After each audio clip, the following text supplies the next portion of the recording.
This is Two Broads Talking Politics. On today's episode, we speak with Greisa Martinez Rosas, the Executive Director of United We Dream. Greisa was in an airport during this conversation, so there's a little bit of background noise, but it's an incredible conversation. I hope you enjoy.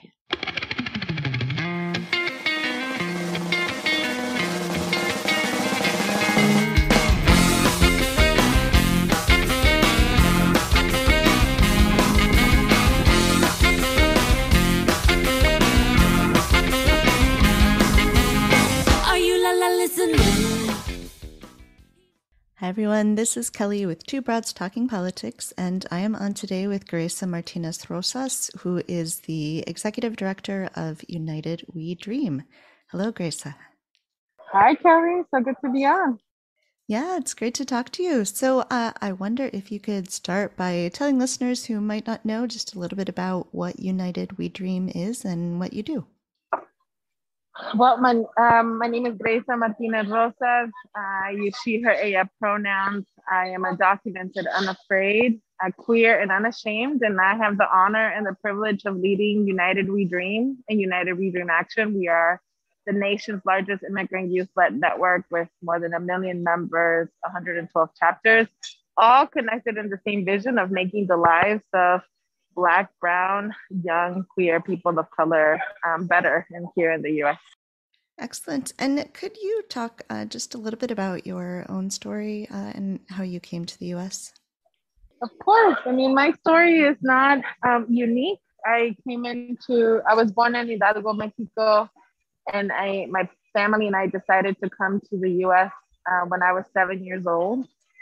We crossed the Rio Grande waters in the southern border of Texas. I oftentimes still remember how cold the water felt in my skin and how hard my dad and my mom held on to each of my hands as we made a really treacherous journey. And on the other side, really feeling deep in our spirits and our guts that it was a better life for us. And you know, we made it through to the other side, and we grew up in Dallas, Texas, where my father became a Southern Baptist preacher along with my mother. And I really developed this deep desire. I don't know if it resonates with you, Kelly, or your listeners, of like just making right or making into reality the vision of my family and their sacrifices. And so all along the way, you know, I've always known that I was undocumented, but I felt deep shame about it.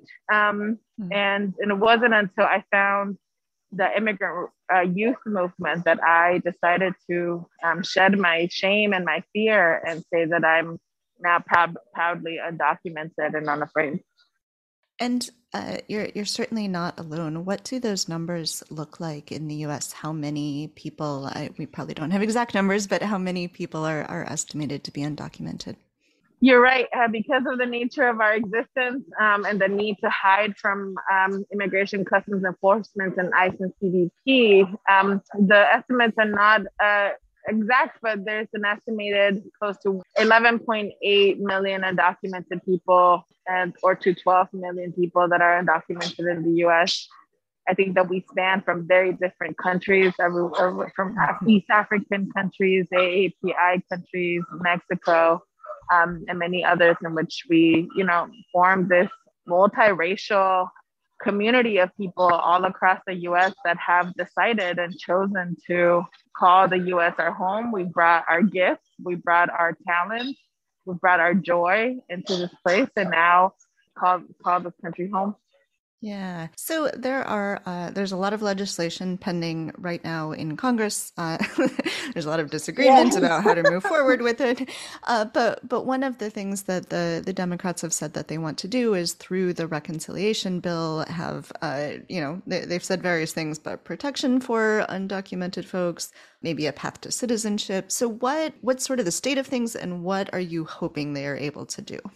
Well, Kelly, I think that it's important to, as we talk about the state of play in this moment, is to understand the context in which we're living in, which is it has been 35 years since the last time that Congress took any action on immigration to protect immigrants in the US. In those last 35 years, we have seen tens of millions of deportations of people. My own father has been deported in the midst of that time. My mother passed away, an undocumented woman, without any relief from Congress. And all we have seen is the growth of the budget of ICE and CBP, which are these lawless agencies that rip us away from our families. And so in this moment, we have seen a bipartisan promises, whether it be Republicans or Democrats, making commitments to delivering protections for the millions of undocumented people that make this country run, have always been essential. And so, you know, in the last 4 years or 5 years, Kelly, we have seen what it means to have an anti-immigrant, white nationalist president in the White House and the impact that that has on immigrants and immigration. And because of that, you saw a record number of a Black-led, youth-powered, multiracial voting bloc that voted to get Trump out of office and elected Joe Biden, that committed to delivering citizenship for millions of people in the first 100 days of his administration.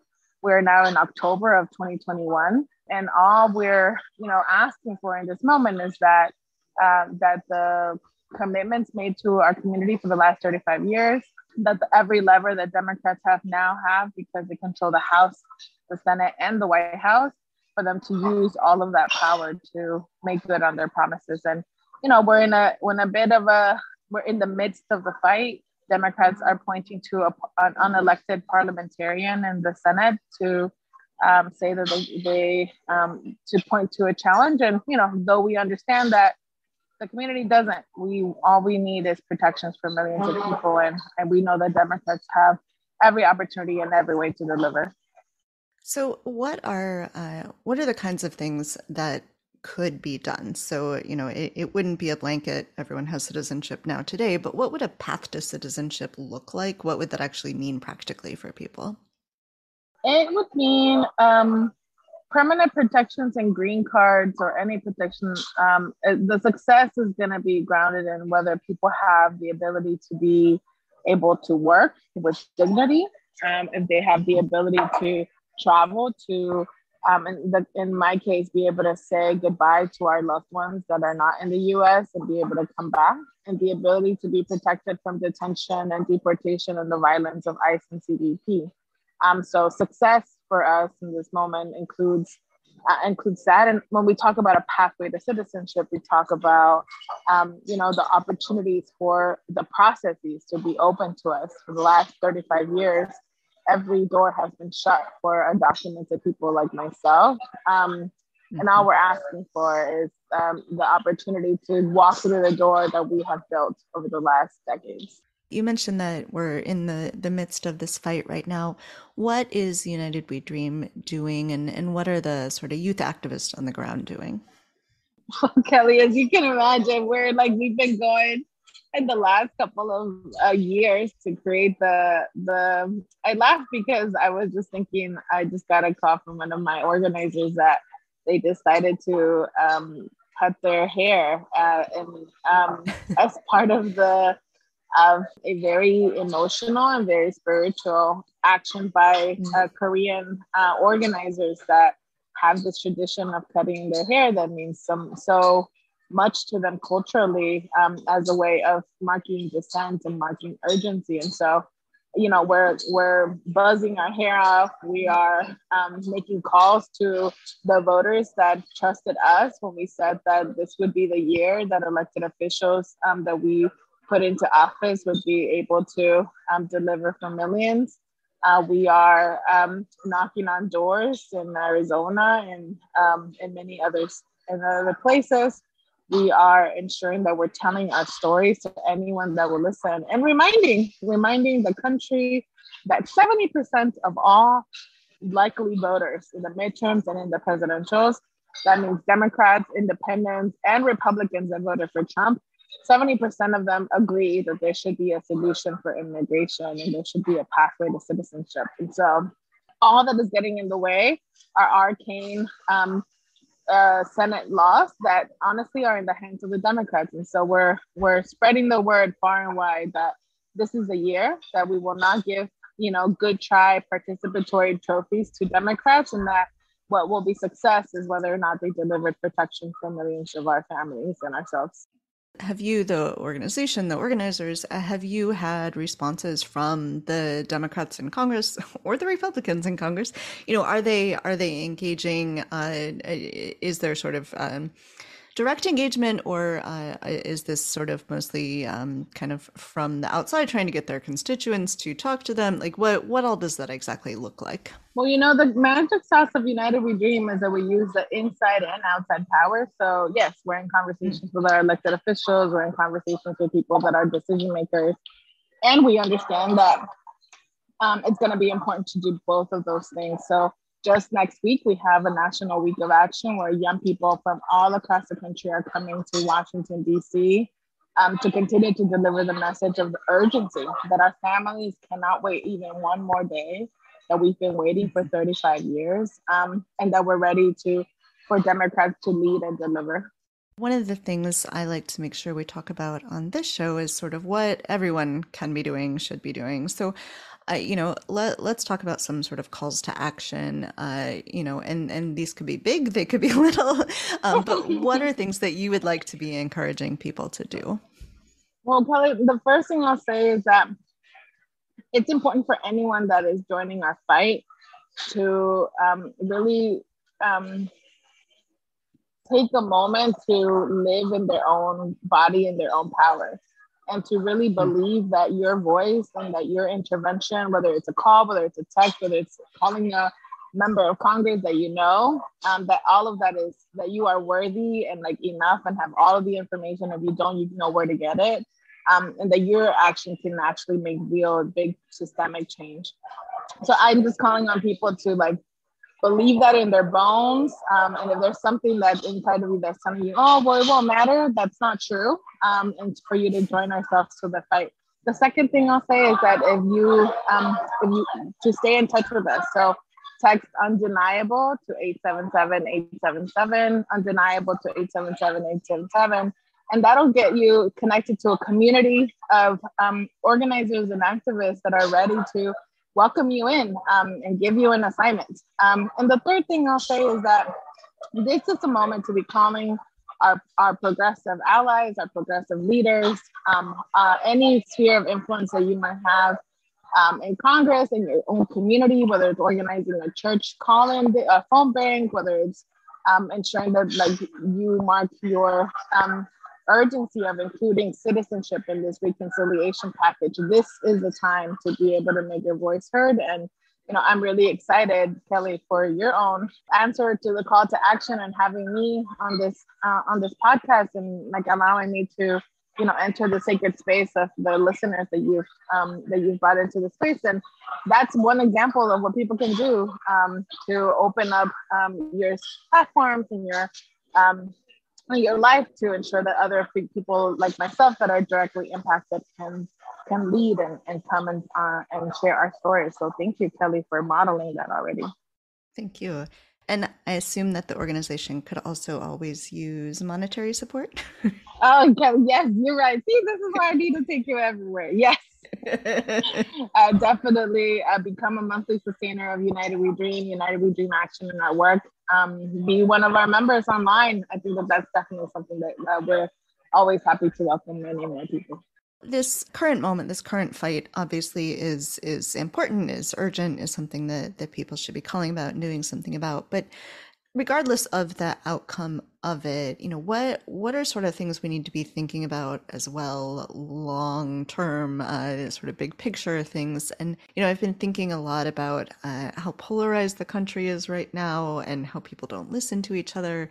And in your daily life, your whole life, and the lives of all the people who are undocumented, you must run across situations where you have to deal with people who maybe hold certain beliefs and things about you. So, do you have any advice about sort of having these conversations with people who don't necessarily agree, or people who are maybe questioning your right to be here at all, and how we sort of move forward as a country?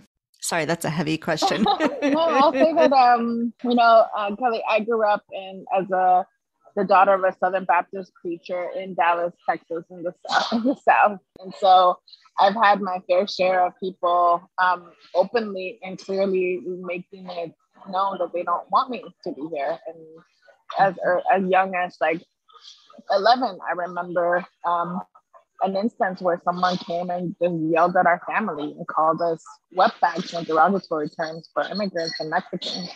But through those times of uncertainty, I think that in this moment of my life and in taking on this leadership position at United We Dream, I am reminded that, yes, citizenship is important. I need to ensure that I'm able to have protection from deportation, ability to work, ability to travel. That will be life-changing things, Kelly. And that there are many people like Sandra Bland, like the young people, Black young men that have been killed in the streets, that had papers and had citizenship but were denied the opportunity and the dignity to live in this country with the full rights of citizenship. And so what we're really talking about is a racial justice issue. The majority of undocumented people are Black and brown people. And the moment and the opportunity of this moment is that this country is having a racial reckoning, that we cannot avoid the growing power and influence of white nationalists, both in public discourse and in our political parties. And I think that it's going to take a committed citizenry of people like you, like myself, that are really committed to ensuring that we're creating a new kind of country that we have never witnessed before. A country that ensures that has an economy where Black and brown people like are able to thrive, where like working class, queer, young people are able to have access to what they need. Because the reality is, Kelly, that when you go to the South, whether you're white, whether you're Black, whether you're Latino, AAPI, or Muslim, the confluence of the COVID pandemic, the economic inequality that we all are witnessing every single day, the shifts of climate change in our homes, they're all equally frustrated and impact us all in different ways. And so I think that, yes, I encounter people there that may have political differences or philosophical differences about my ability to, or my right to be in the country that I call home. And we're all sort of like in the same boat. And so at the end of the day, we're all going to have to figure out a way where we take responsibility to enable others to achieve purpose in this face of uncertainty. And I will tell you that the members of United We Dream, we're ready. We're ready to answer the call to leadership. We're calling on people that want to see a democracy that works for all of us, that want to see an economy that has a space for all of us, that takes care of our home care workers, that takes care of people that are just wanting to survive and like have time with their children. Everybody wants that. Everybody deserves that. And we're committed to bringing about a democracy in a country that is able to fulfill that, no matter how long it takes. And I'll end with this, that I see my work as necessary and essential, but not sufficient. And that I am part of a larger continuum of a long arc of history that many have come before me and many will come after me. And my job in this moment is to ensure that I'm creating the best conditions for my descendants to come and take on the helm after this. So, I'm to whoever may disagree or have different opinions, I just remind us that, we have to be good ancestors and we can't just give up in one fight. We have to continue to be in conversation together for the love of the people that are to come. Well, I know you have to get on a plane, so I am not going to keep you any longer, but that was beautiful. And thank you. Thank you so much for the work that you do. And thank you for joining me today. Thank you, Kelly. Thanks for having me, and a lot of gratitude to you and your listeners. Thank you for listening to Two Broads Talking Politics, part of the Dimcast Podcast Network. Our theme song is called Are You Listening? Off of the album Elephant Shaped Trees by the band Immunuri, and we're using it with permission of the band. Our logo and other original artwork is by Matthew Weflin and was created for use by this podcast. You can contact us at twobroadstalkingpolitics@gmail.com or on Twitter or Facebook at Two Broads Talk. You can find all of our episodes at twobroadstalkingpolitics.com or anywhere podcasts are found.